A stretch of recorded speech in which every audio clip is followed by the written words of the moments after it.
I'm planning on abandoning my family as soon as I turn 18. Plus updates. Original post. My family sucks. I, 17 male, will turn 18 in 2 weeks and I'm getting the heck out of here as soon as the clock strikes midnight. My parents have extreme bias towards my younger brothers, 16 and 15 male. It's been like this forever. I have no idea why.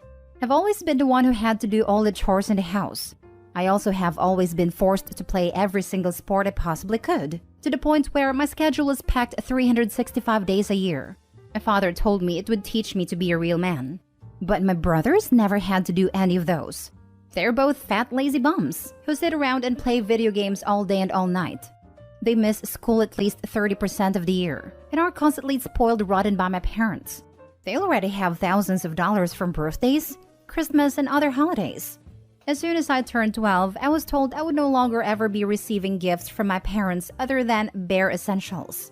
I was told I had to pay for my phone and any other expenses I wanted to own, and to never ever ask for anything. I wasn't able to own a phone or anything really special for myself until I was 16, because I couldn't find any actual jobs that paid good money. My parents also expect me to take care of my younger brothers when I'm an adult. My younger brothers have both decided they will not be going to college and do not plan on working a day in their lives. My father told me, "We kept you alive. You owe it to us." Screw you. I'm leaving a nasty letter on the table when I leave and changing my phone number, emails, and everything. They will never be able to contact me no matter how hard they try.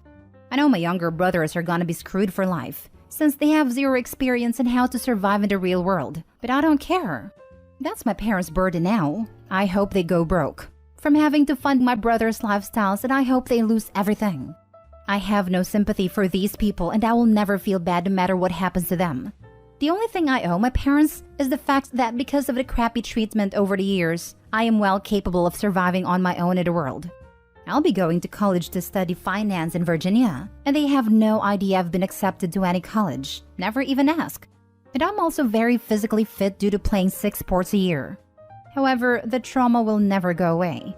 They took away my entire childhood, and I will never forgive them for it. They can all go screw themselves. Now for the top advice before reading the updates. From the sounds of it, you will do fine. If your dad moans, tell him that you're doing what a man should do, making his own path in life. You don't owe them anything. Honestly, sounds like Opie got the best out of a crappy situation. Also, sounds like Opie should do a DNA test.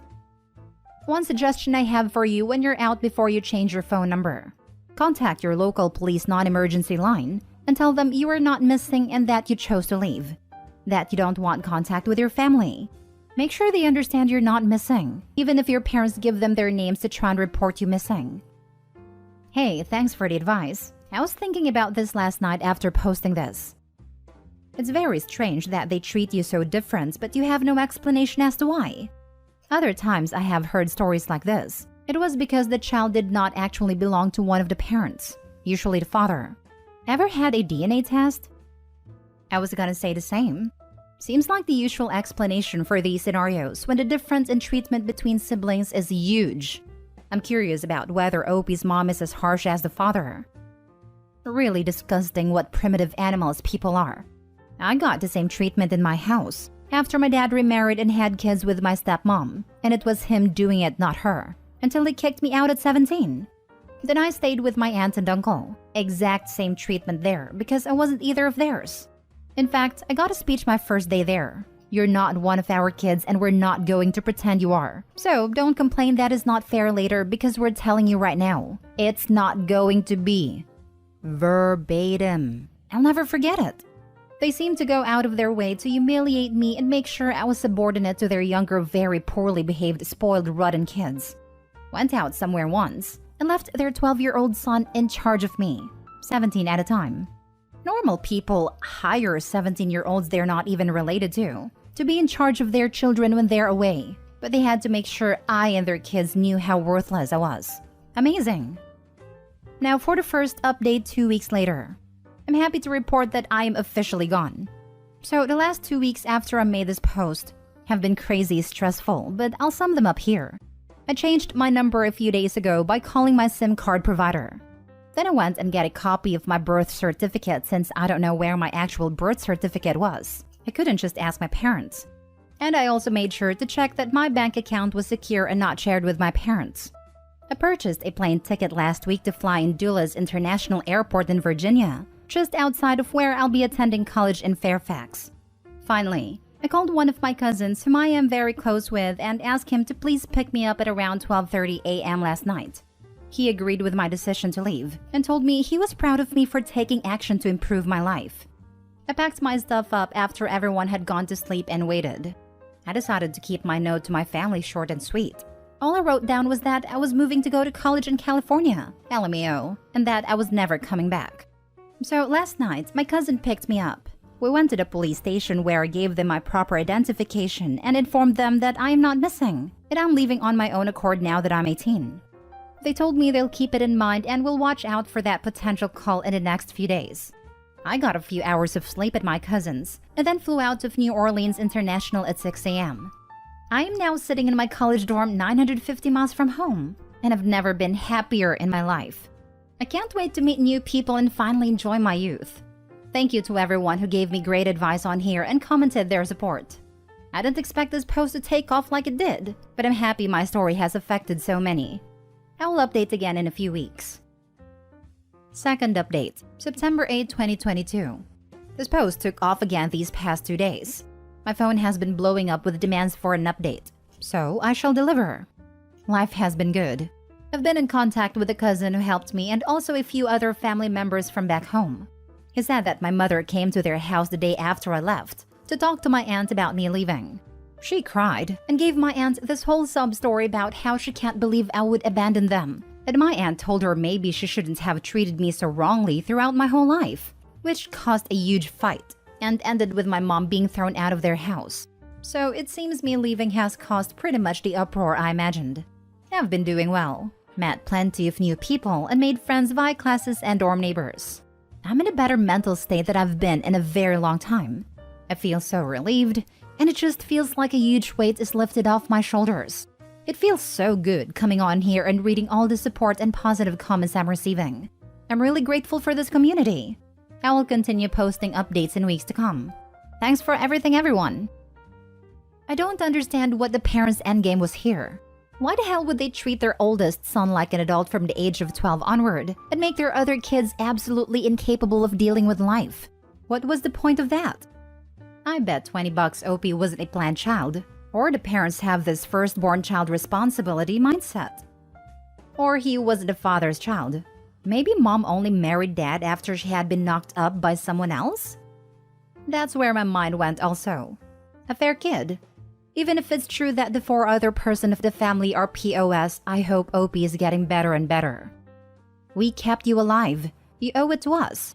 So, they thought they could grow their own slave? I really hate how common this garbage is. Kept him alive. Were they planning to end him or let him die? WTF. Scary wording that I don't want to diagnose. She cried and gave my aunt this whole sob story about how she can't believe I would abandon them. And my aunt told her maybe she shouldn't have treated me so wrongly throughout my whole life, which caused a huge fight and ended with my mom being thrown out of their house.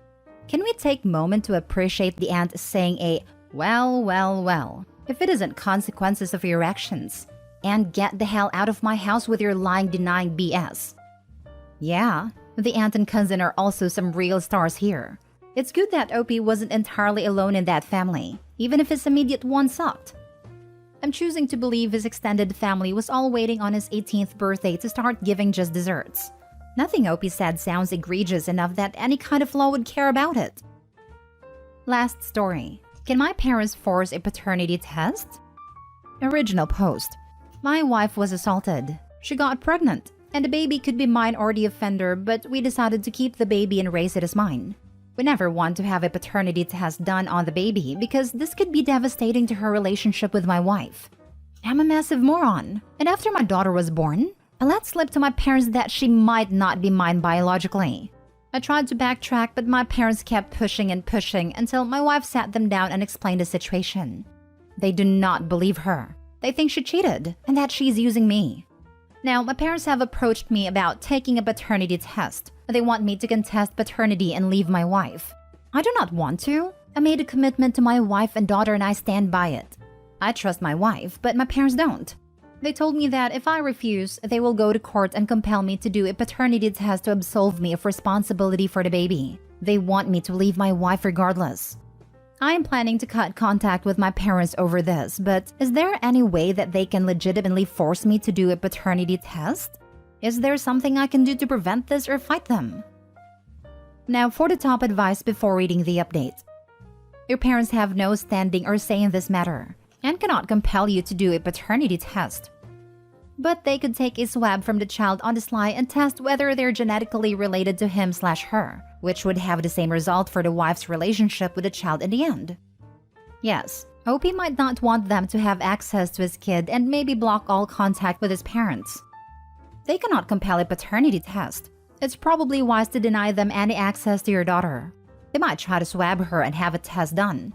They wouldn't necessarily need a sample from you. They could test to see if she was genetically related to themselves. They probably wouldn't be able to take any legal action with the results, but it still seems like something you would prefer to prevent. Edited to add, you should be aware that if your daughter is not biologically related to you, she will likely discover it someday. With lots of genetic testing opportunities now available, it's not as possible as it once was to keep genetic sanguinity skeletons in a closet. If she's a baby now, it will be many years before this is likely to be an issue, and it won't change your legal paternity. But as she approaches adulthood, you and your wife should decide if you'd rather discuss it with your daughter or risk her finding out another way. This is scary. We will keep this in mind. Nothing your parents want in this situation is relevant. In your shoes, if you're up for confrontation, I would be very tempted to sit down and explain that if they do not drop this, not only will they not have a relationship with your child, but they also will not have a relationship with you, because you are not willing to tolerate this inappropriate intrusion in your personal life.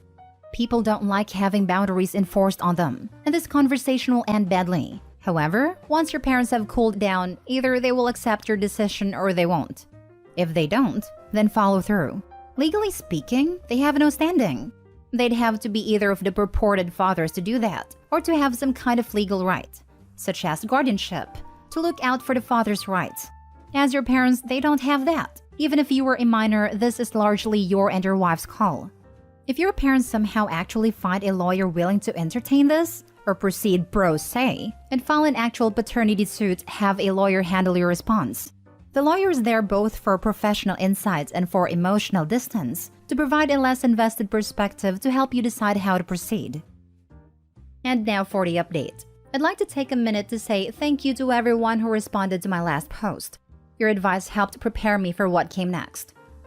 Pretty soon after I posted, I received a letter in the mail from a lawyer that basically said that my parents were demanding a paternity test on the basis of grandparents' rights. I knew from my post that it was unlikely that a lawyer would take this case, so I googled the law firm and lawyer's name. I couldn't find a lawyer's name anywhere, but the law firm was real, so I reached out to them. The letter was fake and the law firm was not happy. They asked for the letter and are pursuing some sort of legal action against my parents. I don't know exactly what's happening as I have not been in contact with my parents in a while. In other news, my daughter was recently diagnosed with a very minor skin condition that is fairly uncommon and that I also have, which means she's most likely mine after all. We still won't be doing a paternity test anytime soon, but it was helpful for our peace of mind. Thanks again for the advice, everyone. Something tells me the parents have other qualities that would justify no contact. A tendency to commit fraud and pick their targets really poorly. I mean, lawyers? They went and pissed off lawyers? All what's left for them to do is to cut down someone else's tree. I'll bet that law firm uses burying his parents as a fun team-building exercise. I'm imagining them all getting together in the lunchroom around noon for recess. Okay, today's fun activity is demolishing a couple of cold-hearted soon-to-be grandparents. Ex-grandparents. Sounds like he's divorcing them. I would bet my right kidney that if they had stayed in touch with his parents with visitations and such, that they would have gone and done a test of the kid behind his back. What disgusting people. Hope karma and his lawyers serve them right. If they were smart enough, they wouldn't have said a thing to Opie and would have done it without telling him. But hopefully they're not smart. They're even stupid enough to take a law firm's name to make a false letter.